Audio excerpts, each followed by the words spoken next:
But we're The not book going of to get that Judges. while we go celebrating little fat babies in a manger. We ain't going to get Right. that while we worship Queen Esther and call that Resurrection Sunday. I mean, Queen Yeah. Ishtar. You know what Ishtar is? That's a demonic entity. It's a Yep. fertility goddess.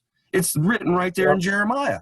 And yeah, okay, but we what? We're going to decorate a tree and put silver balls on it for the Mass of Christ? Are you serious? Those are all Babylonian lies about the character and the nature of the living God. Yeah, they're traditions of men That's right. that have turned into doctrine, is what they are. Vain traditions. Because that's what right. happens. Men start traditions and they end up becoming doctrines. And that's where they fail. Mm-hmm. When your tradition becomes a doctrine, that's when you start missing God. Yes. And so we have a importance. Every single saint on the face of this earth that has Jesus Christ, the Son of the living God, inside of them, every one of them have been given the opportunity to know Jesus Christ and God the Father. But if you choose to let men creep in unaware into your homes and become the influences of your home, then you're no better than the men who are stewarding the vineyard and killing the sent ones and killed his son. Then you fall under the category of those who despise the grace of God and trample underfoot the Son of God and call the blood of Christ unholy.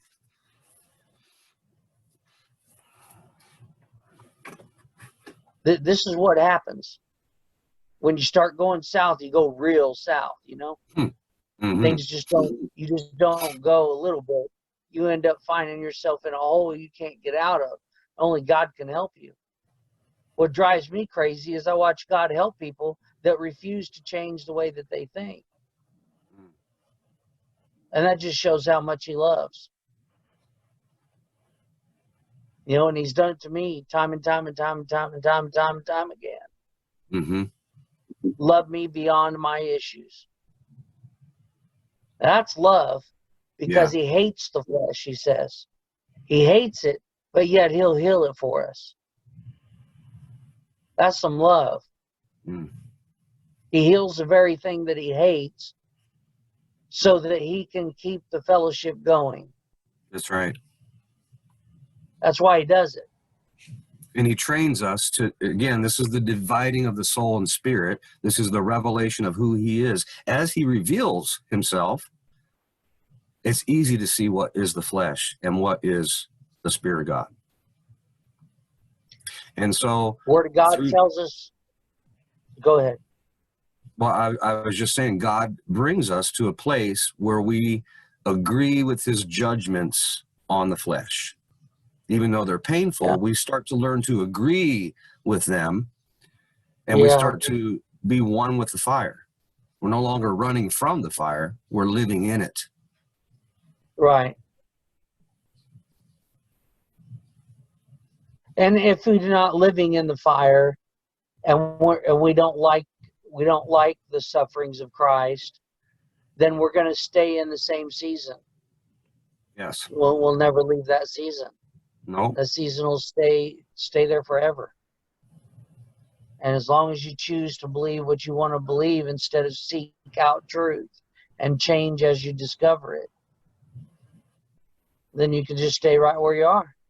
That's right. 2 Thessalonians chapter 2 said, for this reason, because they didn't receive a love for the truth, God will send them strong delusions so that they believe a lie. That's right.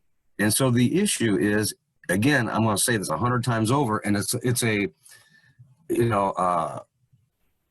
a question that we're talking about the answer to.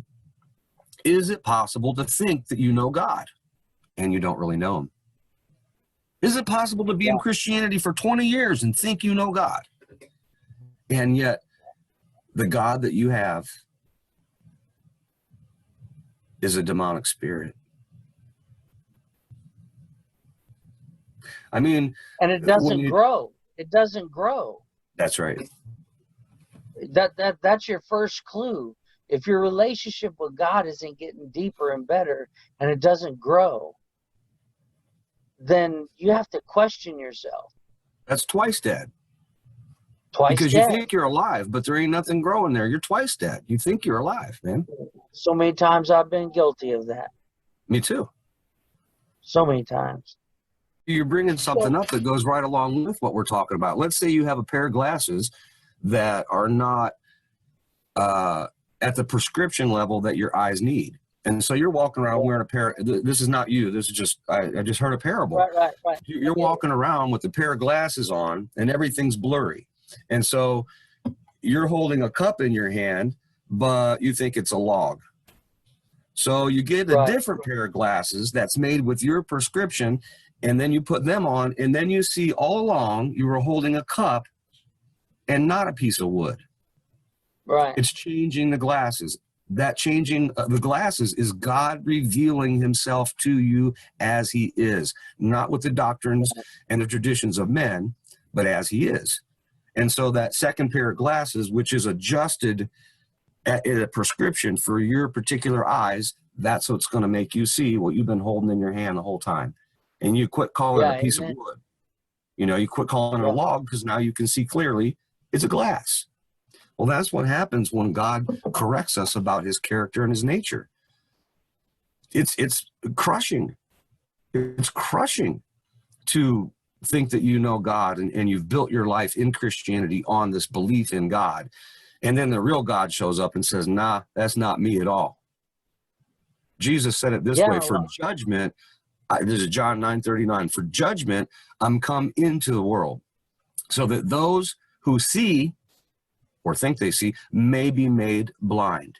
And so that those who are blind might see. And then the Pharisees said, well, what?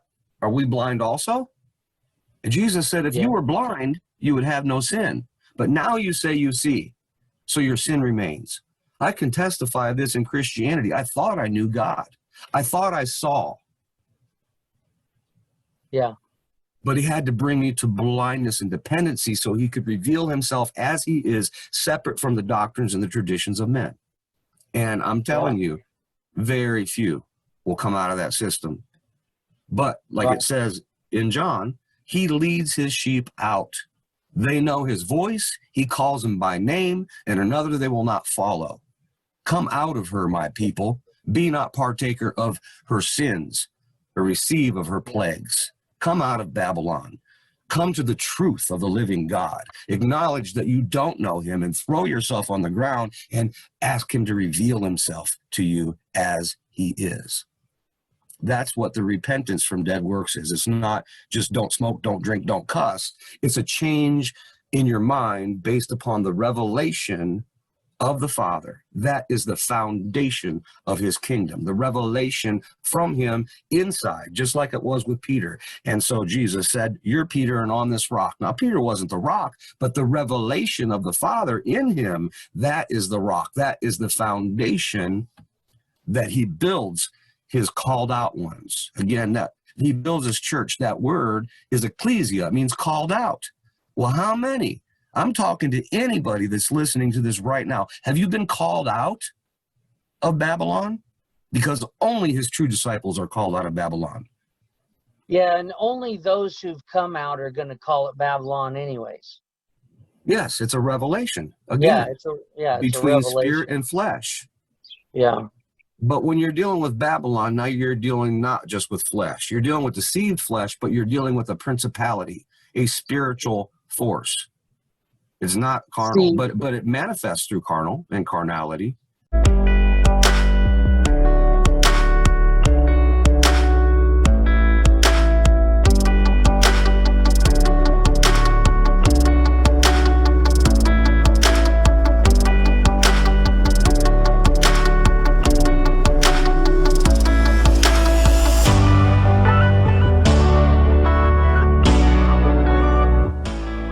Hey, thank you for visiting us at the Oracles of Zion, where we fellowship with the Father and His Son, Jesus Christ, engaging in spiritual dialogue with an apostolic and prophetic edge.